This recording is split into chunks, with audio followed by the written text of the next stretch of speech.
પહેલા વૈષ્ણવ દામોદરદાસ હરસાની। દામોદરદાસ હરસાનીજી શ્રી મહાપ્રભુજીના કૃપાપાત્ર 84 વૈષ્ણવોમાંના પ્રથમ સેવક છે। શ્રી મહાપ્રભુજીએ જેઓને બ્રહ્મ સંબંધનું સર્વપ્રથમ દાન કર્યું હતું તેવા દામોદરદાસ હરસાની એ વૈષ્ણવ સૃષ્ટિના શિરમોર અને યશ કલગી જેવા છે। એમની ભક્તિભાવની પરાકાષ્ઠા, દાસ્ય ભાવની ઉત્કૃષ્ટતા અને ગુરુ પ્રીતિભાવની સર્વતોધિકતાની તોલે ભાગ્યે જ કોઈ આવી શકે।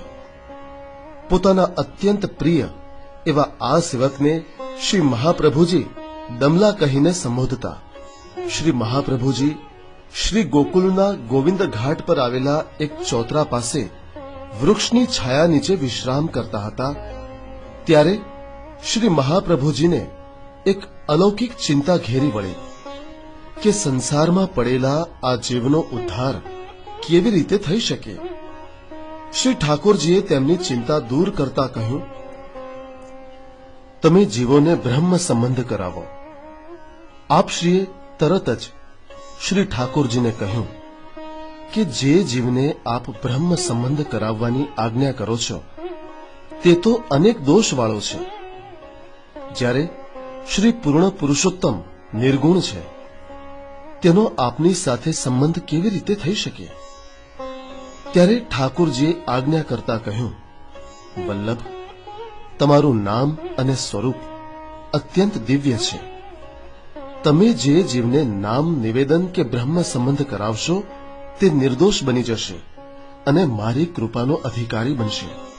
માટે એ જીવોને અંગીકાર કરો અને બ્રહ્મ સંબંધ કરાવો। શ્રી ઠાકોરજીએ મહાપ્રભુજીને વચન આપ્યું છે કે જેનો બ્રહ્મ સંબંધ થશે તેમને તેઓ કદાપી છોડશે નહીં।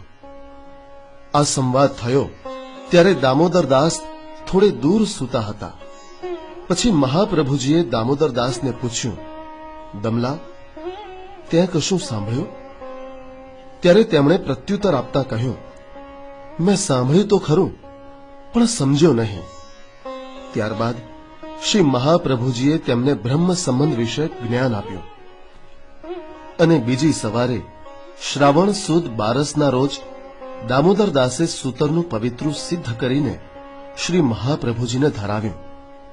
ત્યારથી શ્રાવણ સુદ 12ના રોજ પુષ્ટિ માર્ગીય વૈષ્ણવો દ્વારા પોતાના ગુરુને પવિત્રા ધરાવવાનો મહિમા છે।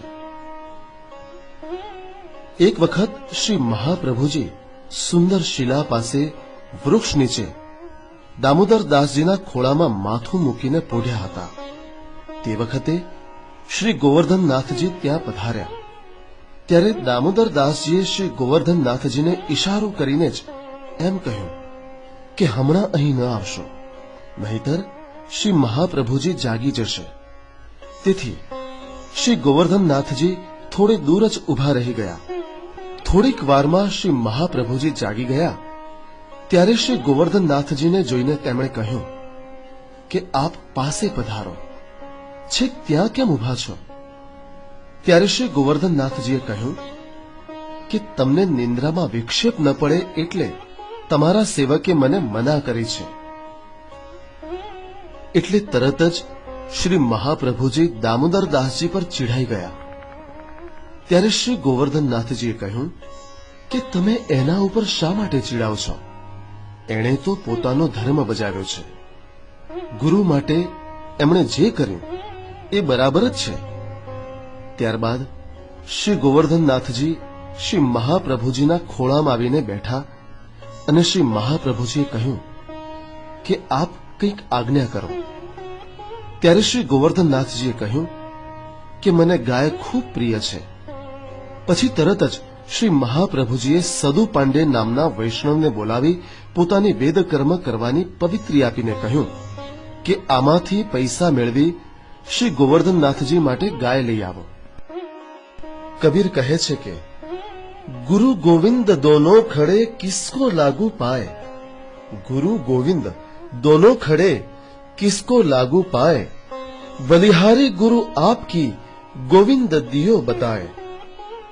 ગુરુ અને ગોવિંદ બંનેમાંથી મારે એકને પ્રથમ પ્રણામ કરવાના હોય તો હું ગુરુને કરું કેમ કે તેમના થકી જ તો મને ગોવિંદની પ્રાપ્તિ થઈ છે. શ્રી મહાપ્રભુજીના અનન્ય કૃપાપાત્ર અને પ્રથમ સેવક તેમજ વૈષ્ણવોના શિરમોર એવા શ્રી દામોદરદાસજીને આપણા કોટી કોટી વંદન.